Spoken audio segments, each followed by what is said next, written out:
বন্ধুরা, আজকে আমি দেখাবো হলো হট এয়ার গান দিয়ে কিভাবে কালো পেস্ট খুব সহজেই সুন্দরভাবে উঠানো যায়। তো আমি যে হট এয়ার গানটা ইউজ করছি এটা হলো কুইক 2008। তো আমি সেক্ষেত্রে হিট রেখেছি 330 এবং বাতাস রেখেছি 60। তো বাতাস 60 এবং হিট 330।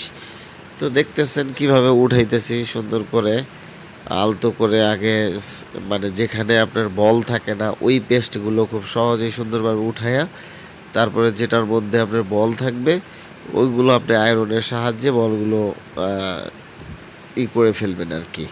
তো এটা খুব সহজেই করা যায়। তো আমার কাছে এটা খুব ভালো লাগলো এইভাবে কাজ করতে, দেখতে পারতেছেন।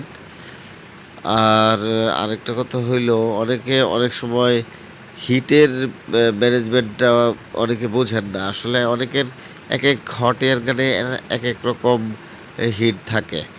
তো টেম্পারেচার অনেক সময় অনেক হট গানে কমে, অনেক হট গানে বাড়ে।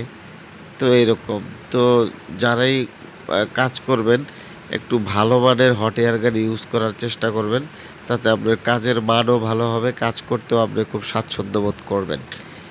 তো দেখতেছেন প্রায় অনেকটাই উঠে ফেলাইছি। এখন সুন্দর করে আগে ইগুলো উঠে নিতেছি সাইডের। এখন আয়রন দিয়ে গামগুলো সুন্দর করে দেখতেছেন কত সুন্দর উঠে যাইতেছে এখন। খুব সহজ। তো সাইডের গামগুলো আগে পরিষ্কার করে নিলাম, যেগুলোর মধ্যে আপনার বল ছিল না। দেখতেছেন এখন খুব সহজে আয়রন দিয়ে উঠে যাইতেছে। খুবই সহজ এবং খুবই সহজ টেকনিক। তো এইভাবে কাজ করতে পারেন আর কি। তো আমি এভাবেই করে থাকি। তো ভিডিওটি যদি ভালো লাগে চ্যানেলটি সাবস্ক্রাইব করে পাশে থাকবেন। সবাইকে ভিডিওটি দেখার জন্য ধন্যবাদ।